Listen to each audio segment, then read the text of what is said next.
లక్ష్మీ హయగ్రీవ స్వామి. చదువు అంతటికీ కూడా అధిపతి లక్ష్మీ హయగ్రీవ స్వామి. సరస్వతి విద్యాభ్యాసం చేస్తున్న సమయంలో మధు కైటములు అనే ఇద్దరు రాక్షసులు చేసి ఆ వేదానంతటినీ కూడా దొంగలించుకుని వెళ్తారు.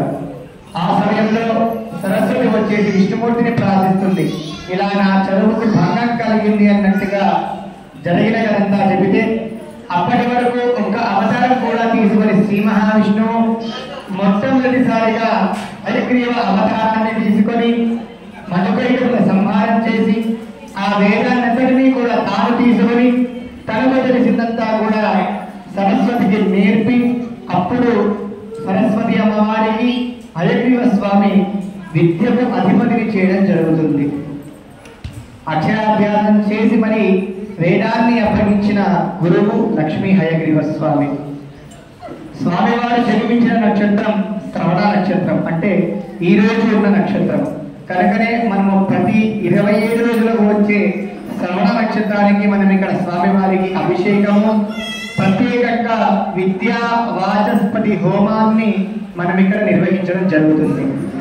మన చదువుకు ఏదైతే మంత్రాలు మన వేదంలో చెప్పబడి ఉన్నాయో వాటితోటి మనం ఇక్కడ హోమాన్ని చేసి అందులో నుంచి వచ్చిన సంపాదాన్ని తీసుకొని తేలిలో కలిపి ఆ తేలితోటి దర్భతోటి ఎవరైతే చదువుకునే విద్యార్థులు ఉన్నారో వారి నాలుక పైన మనము బీజాక్షరాలు రాసుకోవడం జరుగుతుంది.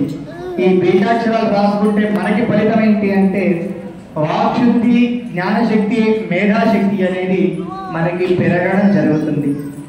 ఈ విద్యావాచస్పతి హోమము చేసి నాలుక పైన బీజాక్షరాలు రాయడం అనేది మన దగ్గర తప్ప ఇంకా ప్రపంచంలో ఇంకెక్కడ జరగని ప్రక్రియ.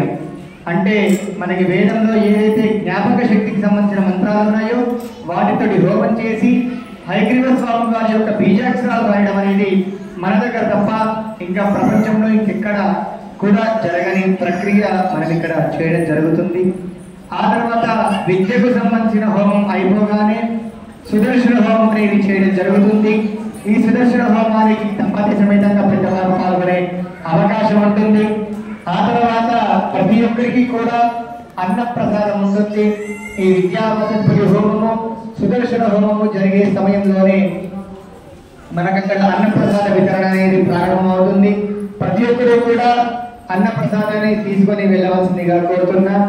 ఇది ఒక వేద పాఠశాల, గాయత్రి ఎడ్యుకేషనల్ ట్రస్ట్ అనే సంస్థ మనం ఈ వేద పాఠశాలని, గోసేవని, ఈ హయగ్రీవ స్వామి వారి సన్నిధిని అంటే హయగ్రీవ స్వామి వారి యొక్క టెంపుల్ ని నిర్వహించడం జరుగుతుంది. ఇది ఒక స్వచ్ఛందమైన సేవా సంస్థగా పేర్కొని 2001 సంవత్సరం నుంచి కూడా ఇక్కడ వేద పాఠశాలని, గోసేవని, హయగ్రీవ స్వామి యొక్క సన్నిధిని నిర్వహించడం జరుగుతుంది. ఇది స్వచ్ఛందంగా నడుస్తుంది కనుకనే మన వేద పాఠశాలలో, మన దేవాలయంలో ఎటువంటి హుండీ కానీ మనం ఏర్పరచకుండా మనం నిర్వహించడం జరుగుతుంది.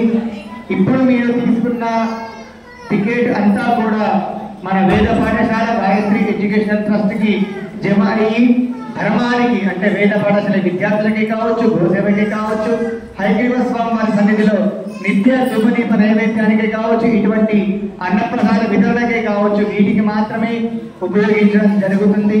కనుక మీరందరూ తీసుకున్న